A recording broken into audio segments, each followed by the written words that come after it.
I'm Jake Sanderson. I'm Tim Stützle, and you're listening to the Locked On Senators podcast.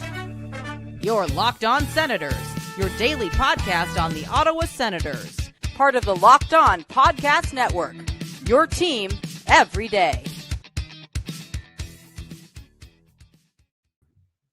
You are listening to the Postcast, presented by the Locked On Senators podcast, and of course, our friends at the Glebe Central Pub. Make sure to check out the GCP, where the vibes are free, at 779 Bank Street. It was rocking in the Glebe Central Pub tonight, and they will have send shuttles for games 3 and 4 Thursday and Saturday at the CTC. Get your tickets online at theglebecentralpub.com. Senators lose game 1, 6-2, the final score. I'm Ross Levitan alongside Brandon Pillar and Lalime's Martian in tonight's postcast. We'll get into the officiating, although we don't talk about the refs on this show, the discipline of the Ottawa Senators, how these defensive lapses could be avoided, and if we're worried after a 4-goal defeat in game 1. Pilsy, how'd you see this one develop? And let's start with your immediate reaction when the puck dropped. Were the nerves what you had anticipated they would be back in the playoffs for the first time in 8 years?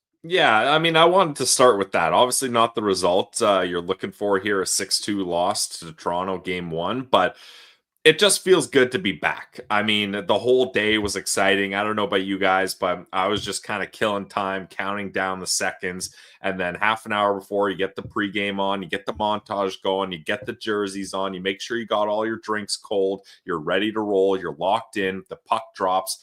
Scotiabank Arena finally with some energy. It was refreshing to see a little bit of life in that building. And you could feel that this was playoff hockey. And right away, the Leafs came out flying, throwing hits. The Senators found their way back. I mean, ultimately, this game comes down to the Leafs power play dominating, but we'll get into it. But I really think the Sens should hold their heads high with how they played 5-on-5 at least. And I mean, that's some copium when you lose 6-2 for sure. But in the playoffs, you got to take a look at what you do good. You got to find out how you can be better. And let's not forget, for a lot of these guys, especially the core players, this is their first ever experience in the playoffs, and it's a lot to handle. So now they've experienced it. They know what to expect. I expect a major bounce back game too. Martian, did this feel like a 6-2 game in your mind? By the end, it did, kind of, Ross, just because things got so out of hand there. But honestly, no, not really throughout basically the first, I would say, two-thirds of the game. I think that the Sens brought themselves right back into it there, making it 4-2. And in my mind, I thought, this is kind of a perfect situation. You can easily come back from here. Nice early goal in the period. And then it just didn't last long enough for anything to, kind of bend the Sens' way there. It would have been nice to see them, carry that momentum. But it seemed just like every time the Sens got any momentum in this game, the Leafs responded really well, or there was a penalty against the Sens. And it's tough to, keep the lines rolling when that's the case. And I think they just kind of got caught up in a little bit of a situation where they were a little bit too anxious for this game. I think a lot of guys were trying to do too much out there. But it's just those little plays, right? It's like, you can make great hits and do that all you want, play within the rules, but the extra whacks, the extra slashes, the cross checks especially. And I think the Sens just maybe got a little too overexcited there. And I think that was the one thing that a lot of people said that was going to be a big factor for them. And they were right. And I didn't think the Sens were going to fall into that trap, but I guess when the emotions of the game get going, that's kind of what ends up happening. So hopefully they can just adjust to that, and they're going to be just fine, because I liked a lot of the things I saw tonight. Yeah, 5-on-5, I felt like the Senators were the better team. They put way more pucks, not only around the net, but I thought they had better scoring chances again at 5-on-5. It was the 2 power play goals in the second period in a span of less than 3 minutes. One of them was 3 seconds into the power play. Another one 8 seconds into the power play. Another one 9 seconds into the power play. The Leafs jumped on them as soon as they had the opportunities. And it was those first face-off wins on the power play that really got Toronto going. And the Maple Leafs go 3 for 6 on the power play. Ottawa goes 0 for 2. The second power play that Ottawa got was with 3 minutes left in the game. So at one point it was 6-1. The power plays in favor of the Leafs. And look, we don't talk about the refs on this show, but there were some really frustrating ones, especially the pace in the first period was phenomenal. No penalties called. You think, okay, they're letting them play. The physicality was there, but nobody was crossing the line. And then for the first penalty to be against Tim Stützle on a play where I bet you if Chris Tanev turns around there and there's no call, he's just skating up ice. Like there's no way Chris Tanev thought that was a boarding penalty. He was turning around to brace for impact and he got a hit. And then he bounced up and he was no worse for wear on it. You can talk about the Matthews one a little bit differently because I thought Matthews knew exactly what he was doing. And he felt like if he could get the feel of the hands on his back and if he collapsed in that dangerous area on the ice, he was going to get a call in a 5-on-3 power play. That was one, but the Timmy penalty to me was just a complete joke. To have the first penalty in, quote, a Battle of Ontario really felt like the Ballet of Ontario there. And if the Sens are going to get into a skill off with the Toronto Maple Leafs, I don't like their chances in this series. Pillsy, just a comment on the overall officiating on this game where, to me, the perfect ending was the guy just evening it up after he was going to call a penalty on Toronto near the end of the game. Everybody gets in on a scrum, and somehow in the scrum, Ottawa gets the extra call, so it's 4-on-4.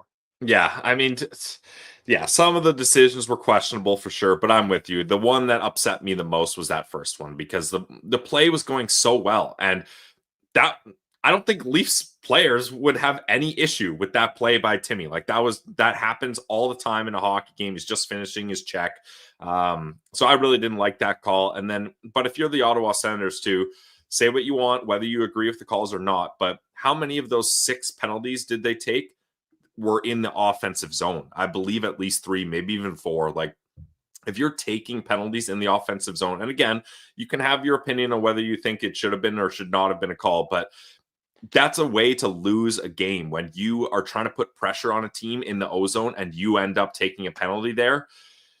It derails any kind of momentum. And that was where I thought the Ottawa Senators really struggled, was creating O-zone pressure. Sure, 5-on-5 in the neutral zone, I thought they played really well, but in the offensive zone, like Sportsnet would just get the O-zone time tracker up and the Leafs clear it. Like they never had it in there for more than 30 seconds, putting pressure on those guys, keeping the Leafs players out there and tiring them out.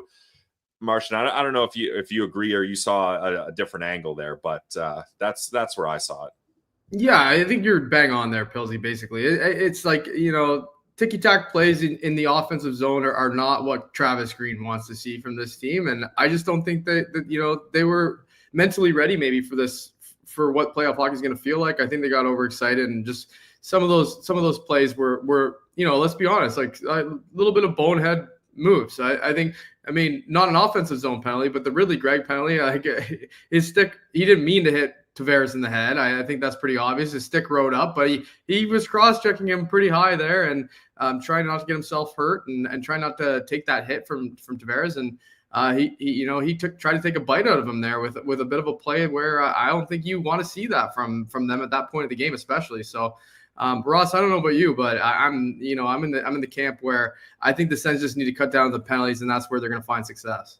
Which is why the title of this episode is Discipline, as well as the penalty kill, are going to be key in getting back on track. Look, if Ottawa gets a split, you still feel good about this if you're an Ottawa Senators fan, but certainly not their night. First time in the playoffs for so many of their top dogs. And look, Ridley Greig's penalty, totally agree, 2 minutes. And honestly, if they had called that 5 minutes and not called the Stützle penalty, I'd be like, whatever. Yeah, he got his shoulder, but it rode up. Sure, it did get him in the face, whatever. But the fact the Stützle call was made first just set the tone for me to be pissed off and mad the rest of the game.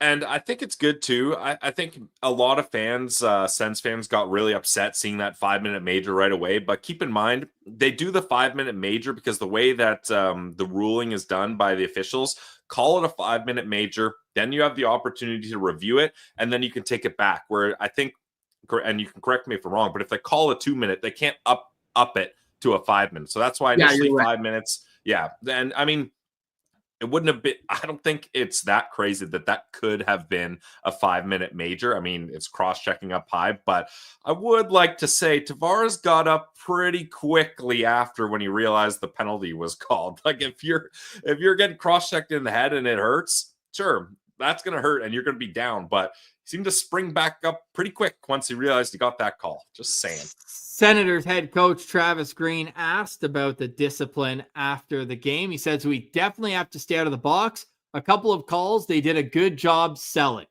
So there you go. The gamesmanship continues. Craig Berube started it yesterday by saying Tim Stützle draws a lot of penalties. Wink, wink, nudge, nudge. Keep an eye on that.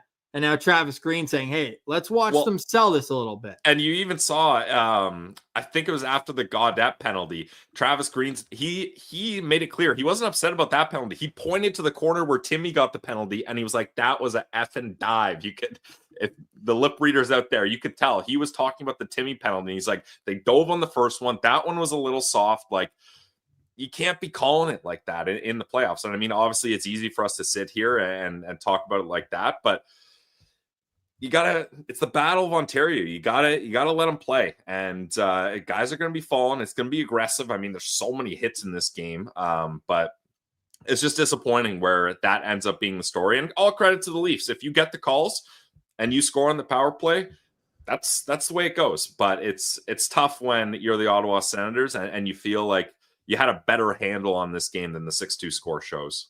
6-2 was the final score. The Senators outshoot the Toronto Maple Leafs by 33-24. Senators go 0-for-3 on the power play. Sorry, 0-for-2 on the power play. Got to edit that up there because they evened up that last call. And the Maple Leafs go 3-for-6. Toronto did snap back 56% of the faceoffs, a rare occurrence this season that the Senators lose the faceoff battle. Toronto with 18 shots blocked. Ottawa had 12. Senators with 53 hits in this game to 30 for Toronto. And if you're the Senators, you want to hang your hat on something that you can make an advantage in the next game.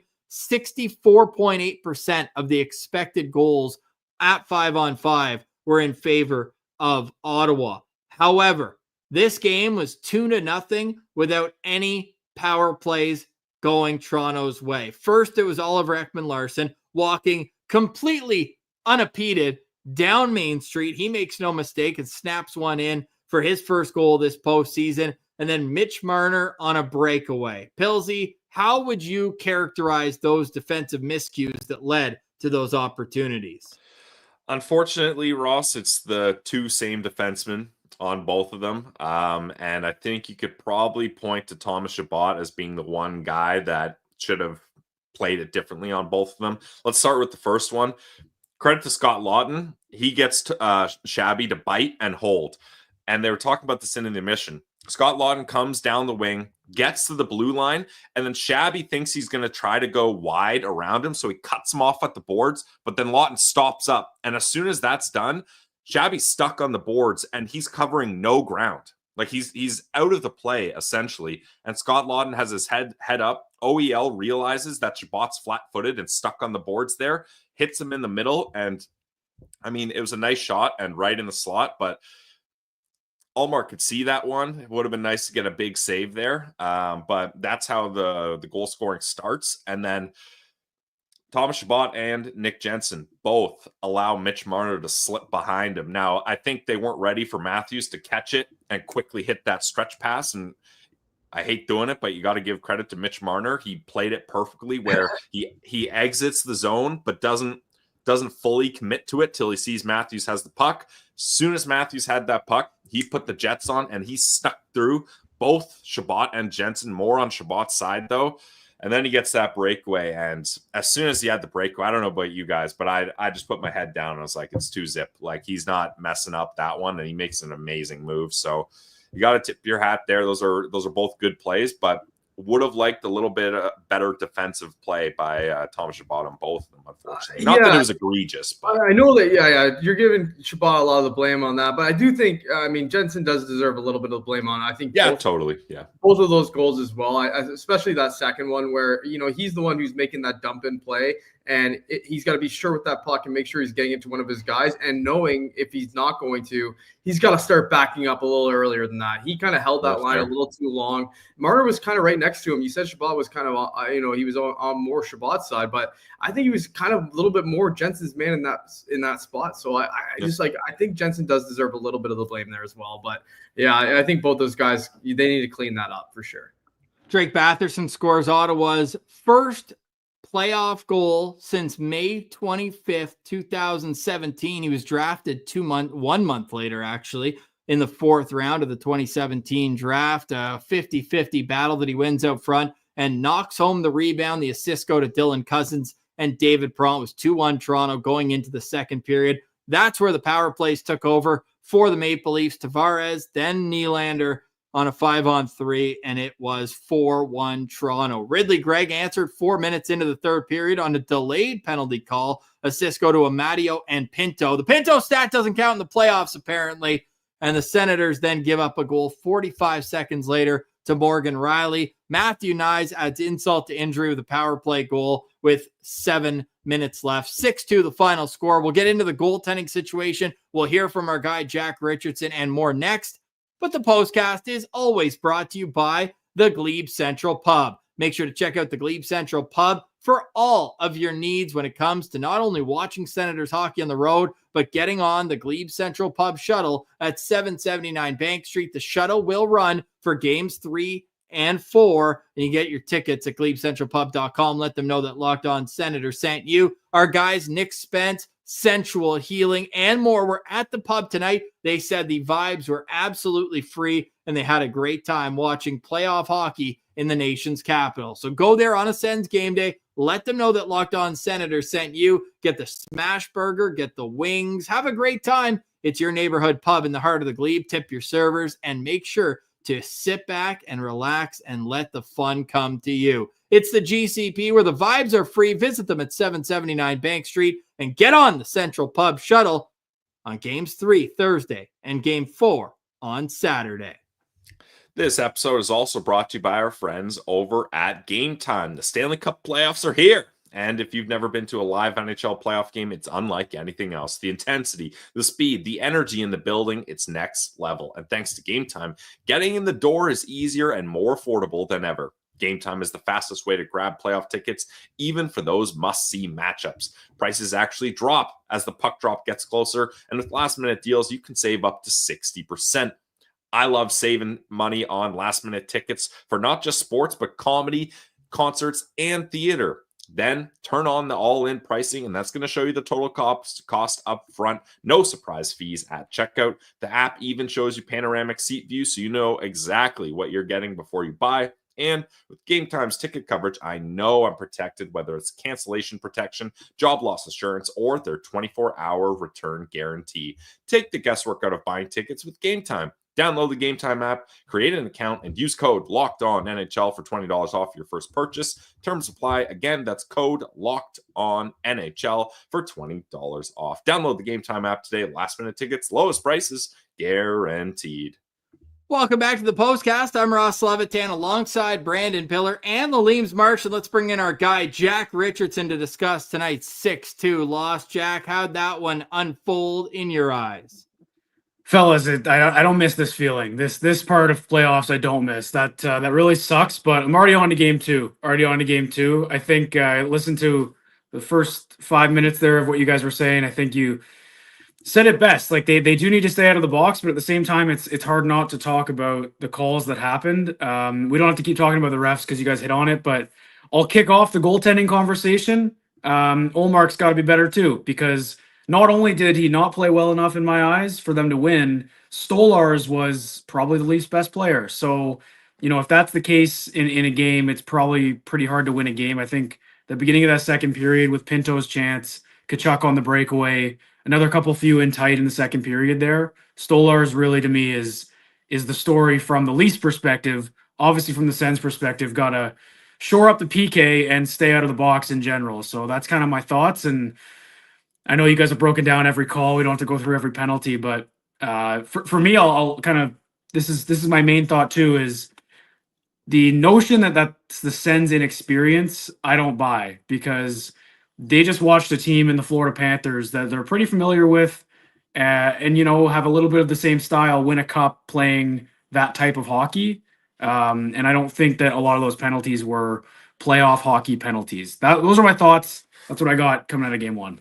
So let's move from the penalties to the goaltending. Martian, I know you had some thoughts. Linus Ullmark finishes this game with 6 goals against on 24 shots. That's a .750 save percentage. Now, I'll note that a lot of those are high danger chances, from the breakaway to the down in the middle slot from Ekman Larson. A 5-on-3 goal, or Nylander has a shooting option and a passing option over to Matthews. Takes the shot. He scores low blocker. How would you assess not only Ullmark's play, but what would you like to see more of in game 2? Yeah, I would say Ullmark tonight was just good, not great, is what I would say. I would say that there was moments for sure where, he was there and he made a quality save, but there wasn't any of those saves were on those high danger chances. He robbed one, and you kind of need that from your starting goalie occasionally, right? Like those goals all beat him clean. You don't like to see it go in like that. I'd love to see him get his glove on a couple of those pucks and just make that save that we desperately needed at that time in the game too, right? As soon as you go down 3 goals, things are getting a little bit different out here. And for me, I just think that he needs to settle in a little bit more. I don't know if there's a mental thing going on with him. Sometimes I don't know what it is, but I get a feeling from him. You can kind of tell when he's on his game and off his game as far as when he's tracking pucks. And tonight was not his best night, that's for sure. My take on this though is I'm seeing a lot of Sens fans saying, "Oh, start Maryline in game 2." No. That's that's insane talk. Like, that's crazy talk. And I think if you look at Linus Ullmark, I think he probably likes the idea of being backed up by Anton Forsberg. My take on this is I think what you do is you just back up Maryline, and you kind of give him the signal that, I'm not saying that the leash is right down to the bare bones here. It's at the end, but just shorten it up on him a little bit and just let him know that if he starts the next game the way he started tonight's game with 2 goals on 4 shots and, getting beat clean, and he's just not making those big saves. You kind of just need those big saves from your goalie. Maybe the kid gets into one. That's all I'm saying. I don't think that by any means that you should be starting anybody else other than Linus Ullmark. I'm a big fan of his. I love his game. I think he's an incredible goalie. I know that he's going to eventually steal a game for us in this series, but I think that you do need to kind of send him that message that, like, hey, like, we just need a little bit more from you, because, we do have this young guy who we also trust a little bit, and it just might spark the team in different ways. You know how it goes. Let's just hope it doesn't come to that. I'm just saying that for me, I think Ullmark just needs to be a lot better. And I think he knows that too. So hopefully he just gets there, boys. Yeah, Ullmark's got to be better for sure. But Martian, I get what you're saying, but I don't like the idea of putting Maryline in breathing down his neck there, because at least my whole argument was Ullmark's always had to worry about that young guy being right there, and then he loses his confidence, and then it's flip-flopping in the series. Do you start this guy? He lets a bad goal in. He's like, I'm not going to start the game. That was my whole kind of crutch argument, was finally Ullmark knows he's the guy and doesn't have to worry about the coach or the goalie coach or the media or anyone putting pressure on a different goalie to start. So for me, you just brought this guy in. He's been good. You sign him to a 4-year extension. You have to show him that you're confident in him. Otherwise, he's going to lose confidence in himself. And goalies are mental. They're crazy. If you start putting little seeds of doubt, little inklings of doubt in them, you're going to crumble their whole mentality, and it's a dangerous thing to do. I get your point, and it makes sense, but as a former goalie, I know the worst thing you can have is seeing that your coach is like, hey, we don't fully believe in you, and we're getting a young guy who's never played in the playoffs and doesn't have a Vezina trophy. We're getting him warmed up just in case you screw up again. I want Ullmark playing all these games. Just really quickly, I want him to be a little bit comfortable being uncomfortable. That's all I will say. Like, I just want him to be comfortable with being uncomfortable, and then that little bit, just get over that mental hurdle. That's all I'm asking. Jack, how different is this game if Brady Tkachuk scores on that breakaway early in the second period? Really different, because I know he would have celebrated with a little bit of one of those, because the crowd was giving it to him, which I personally love for Brady. And I know he had a comment about it and said he didn't really give a hoot about it, a word I can't say on the postcast. But I listen. These types of games, you're going to look at those moments and just say, if that happened, it's a different game. And yeah, if Brady scores that, it's a whole different game. I was on my feet in my living room watching that one. So that's a moment you got to look at. And look, as much as we hate to say it, we talked about this time and time again before the series. The Leafs big boys came to play tonight on the power play specifically. And boys, the penalty kill, I don't know if you guys touched on that at all, but that needs to be addressed because it wasn't even, they didn't even give them a chance. They didn't even sniff a good penalty kill except for the one at the beginning of the third period. So I know that it's hard to pinpoint the Sens offense at 5-on-5. Like they had looks, just didn't score, but defensively it didn't feel like the same team overall this season. And going back to the goaltending, your best penalty killer is always your goalie. So I think a better game from Ullmark would be a good start for the penalty kill. Jack, final question for you, man. You're going to be on the postcast on Tuesday. We look forward to getting more of your takes after hopefully a split in the first two games. Senators lose this one 6-2. Did you think Tim Stützle was hitting too much tonight? He finishes the game leading the Ottawa Senators with 9 hits. I don't like going after panels, boys. Like I'm in broadcasting. I'm young. I don't know much. Saying Tim Stützle is hitting too much might be the most ridiculous thing I've ever heard. So that was just a joke. I thought I get the sense maybe that if you're trying to, you think a guy's trying to chase hits, but clearly if you don't watch Tim Stützle play, like this guy was a physical player this season. We've been saying it all year. He's not soft. He does this. I thought he had a good game too. I don't think he was bad. Like I don't really get that. So I'd love Timmy to have another 9 hits next game because I think he hit 5 on Tanev alone, which is important because he's going to be seeing a lot of Chris Tanev this series. So I didn't mind that one bit. I'd actually prefer him to get 10 hits next game. That's what I'm going to leave this one on. And boys, have a good rest of the show. This is the playoffs. This is what we wanted, win or lose. And everyone subscribe to Locked On Senators. See you on Tuesday. There goes Jack Richardson. Absolute beauty here. A member of the Postcast crew. You can follow him on Twitter at Jack Richardson. All of the links to our bios on social media are in the link below. 6-2 Senators lose tonight despite outshooting the Leafs 33-24. And those shot attempts were not only in Ottawa's favor, but if you look at it at even strength tonight, the shots on goal were 30-13 for the Ottawa Senators, yet they lose this game 6-2. Leafs go 3 for 6 on the power play. Ottawa goes 0 for 2. More on the other side, including our Sen Central standouts. This is the Postcast presented by the Locked On Senators podcast. This episode is also brought to you by Amazon Fire Stick. Did you know your Fire TV is also an Xbox? Turn any TV into your gaming and entertainment hub with Fire TV Stick 4K devices. No console required. Just grab your paired controller, subscribe or sign into Xbox Game Pass Ultimate with EA Play included, and you're ready to play. Dive into hundreds of premium titles from EA Sports College Football 25 to Call of Duty Black Ops 6 and Avowed as easily as you stream your favorite shows. It's gaming made simple, and it's all on your Fire TV. Endless entertainment. With 4K streaming, watch more than 1.5 million movies and TV episodes from your favorite subscribed services. You got Netflix, Prime Video, Disney, Max, and more. I use my Amazon Fire TV Stick 4K for all my sports watching needs, Sportsnet, MLB app, and so much more. And it lets me play Xbox exclusive games like Starfield. Head to Amazon.com/Fire TV Locked On to get started. Amazon Game Pass Ultimate subscription and compatible controller required. Available on select devices, including Fire TV Stick 4K 2nd Gen, Fire TV Stick 4K Max 1st and 2nd Gen, and Fire TV Cube 3rd Gen.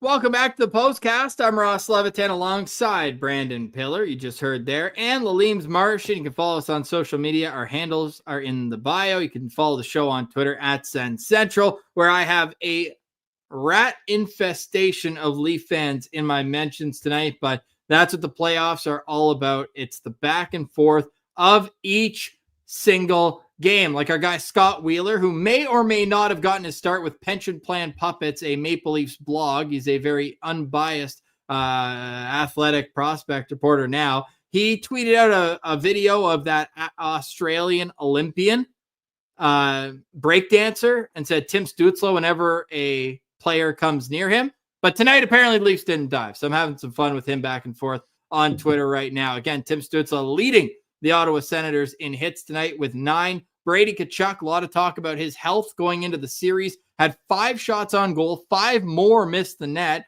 and 2 were blocked. He also had 7 hits in this game. Brady played 16 minutes, and 58 seconds. Jake Sanderson led all players in this game in ice time with 26 minutes and 39 seconds, 3 shots on goal, also had 2 block shots and a hit, was +1 in this game. Pilsy, who is your Sen Central standout in a 6-2 loss? Yeah, I mean, it's definitely tough when it happens like this, but you know what? I'm going to go with Drake Batherson.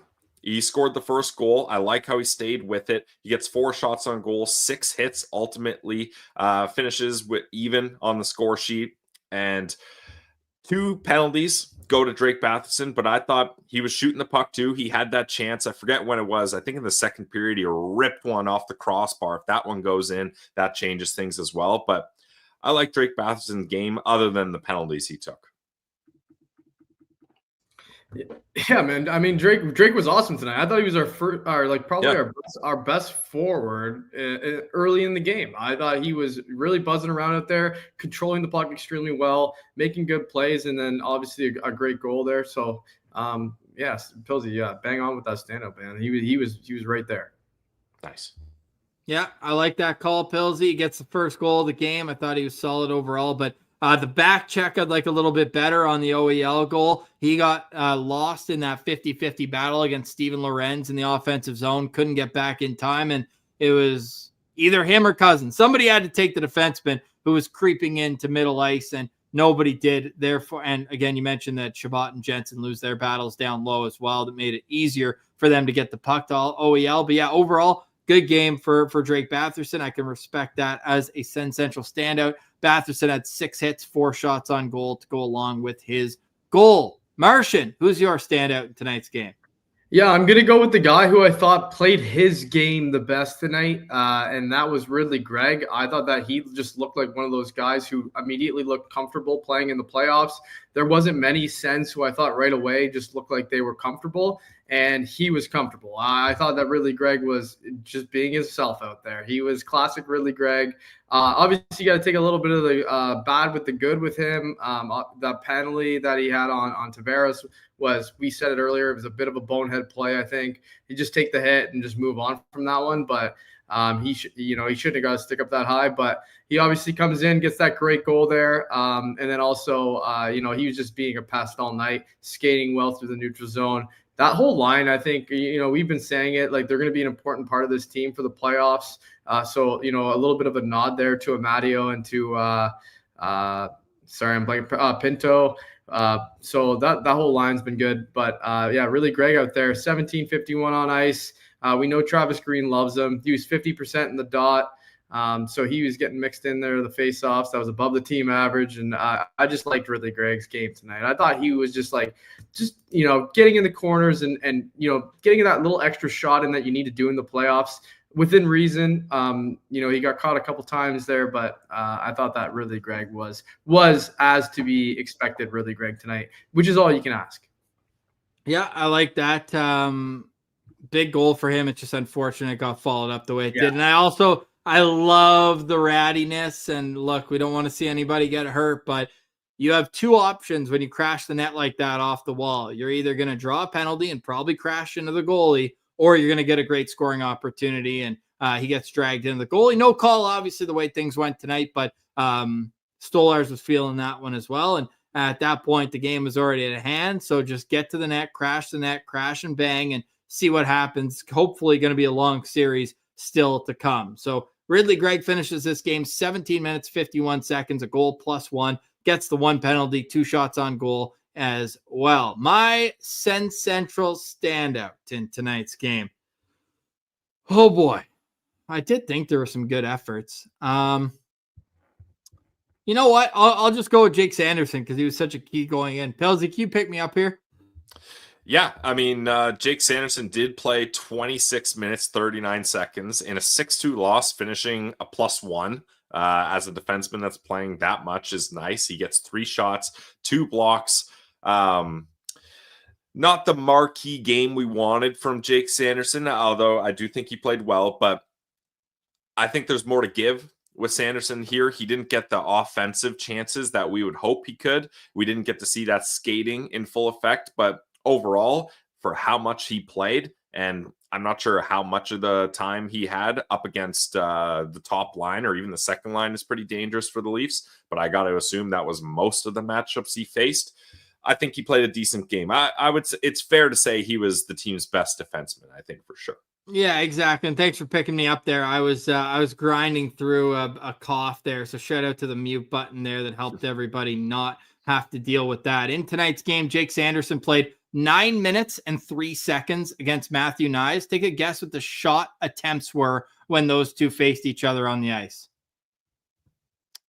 Got to be in Sanderson's favor. 20-2 in favor of Jake Sanderson. Wow. When he was on the ice against Knies. When he was on the ice against Austin Matthews, it was 13-2 for Ottawa, 13-2 against Marner as well. He dominated at 5-on-5 in terms of having the puck in the right end. The expected goals percentage against his opponents tonight, let's focus on Austin Matthews, 82% against Austin Matthews, and against Knies, again, who played the most, was 89% as a head-to-head. So, look, it wasn't the flashy offensive game for Jake Sanderson, and we know the power play was a huge reason why they won the game, so 5-on-5 stats aren't going to tell the entire story of this game. That said, Jake Sanderson was elite tonight.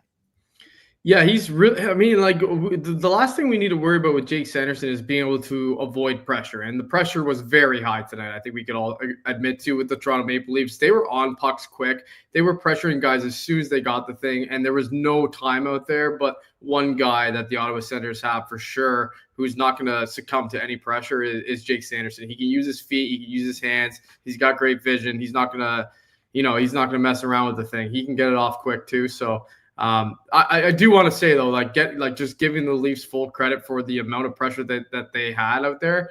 It was pretty clear who the team was, and I know we don't want to say that the inexperience is an issue, but at the same time, it was pretty clear which team had more experience in the playoffs, just getting the pucks super fast. Not just being physical, but winning battles. And I think that the Leafs did a good job of that. And you got to give them a little bit of credit there. But Jake Sanderson is one of those guys who's going to be able to avoid that every single time. So, Pilsy, what adjustments would you like to see? And we'll have 2 days on Locked On Senators, including tomorrow's show, to break down all the changes that need to happen. But if there's one thing off top of your head that needs to change if Ottawa's going to make a different result on Tuesday, what is it? Well, I don't want to say that this is a major factor, but it's something that certainly was a head scratcher. I don't know if Travis Green talked about this in the presser or if he's talked about it, but the decision to put Matthew Highmore in instead of Nick Cousins was certainly an interesting one, in my opinion. You talk about playoff experience, and Nick Cousins obviously has experience winning a Stanley Cup, eliminating the Toronto Maple Leafs with a game-winning, series-winning goal in the playoffs. And like, this guy's an absolute rat that can produce offense. For me, 100%, that is the guy I would have wanted on my fourth line instead of Matthew Highmore. Sure, Matthew Highmore, he's the one that deflects the one goal in with his glove. He's the one that's not able to kind of get his man on the one PK where the Leafs score on the power play. But again, I'm not saying he played horribly, but it just was an interesting lineup decision. And I think Game 2, I want to see Nick Cousins in the lineup instead of Highmore. You just have to hope it wasn't an injury situation where he tweaked it after coming back. Because, I mean, he had 2 points in 3 games. He's skating well. He had a breakaway. What kind of peskiness he can bring to a playoff series. And, I mean, on the first power play goal, Hyman's just stick completely whiffs on the puck. Yeah, and that's the reason you brought Nicky Cousins onto this team is that Stanley Cup experience and being in the playoffs before. He's been through this all before. So I don't know why you'd be overly concerned about, having a better penalty killer on the team. Like, just stay out of the box. I think that leads me into what I would say is like the key for the Sens moving forward here is just stay out of the penalty box. Don't take these unnecessary minors that are happening, that happened tonight. Many times, and you just got to stay out of the box and you're going to find success with this group. But Nicky Cousins brings a lot to the table, man. He's a great player. He can score goals, and you put him on that fourth line and it gives it that extra swagger. That's something that you need in the playoffs. And as a guy who's been there before, he's only going to be better at it than, guys who haven't. So you got to have him out there. That's why he's here. Yeah, it's going to be an interesting game too. Sens need to, I think, in the first period especially, they just felt a little tense. Like they would dump. It felt like they were doing what the template would be to do in a playoff game where you chip pucks in deep, you make contact, but they weren't able to adjust as quickly as you'd like to, and it cost them 2 rush chances the other way that end up in the back of their net. But that's not something that's been characteristic of the Ottawa Senators this season, so we'll see if they can adjust. But look, you got to think, I mean, the power plays this series aren't going to be 6-1 over and over and over again. Ottawa's going to just have to be able to get the momentum when they can, because they did get 2 power plays tonight and didn't score on either. So they're going to have to take advantage of their chances like the Leafs did on theirs. You got to tip your hat. Their top players came through. 3 of the core 4 guys came through with goals in this game. Ottawa's going to have to answer back. They'll have video. They'll have 2 days to digest, and we will be back with another episode of Locked On Senators tomorrow. Pillsy, any final thoughts on today's show? Final thoughts for me is I know in the chat some people are a little shaky on Ullmark, and certainly it was not his best game, and we wanted to see more out of him. We wanted to see him make at least a couple high danger saves. It didn't really seem like he did. Not that this game falls on Ullmark. I don't think any of us really said that, but certainly he needs to be better. I mean, there's no dancing around that, but you got to start him game 2. You got to keep confidence with him. In my mind, he's going to bounce back. Certainly, we're not going to see this type of performance from him.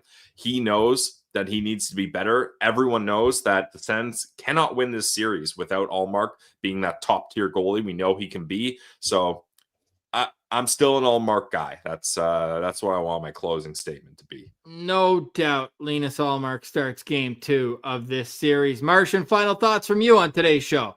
Yeah, we're on to game 2, boys. I mean, we knew that the Leafs weren't going to get swept by Ottawa here. We figured they were going to beat us a few times. So we're not in trouble until we lose at home, and we still have a chance to get a split here, which is probably best case scenario at this point, and just get the next one done, and we'll see how it goes, boys. But it's just so fun to watch Senators playoff hockey again.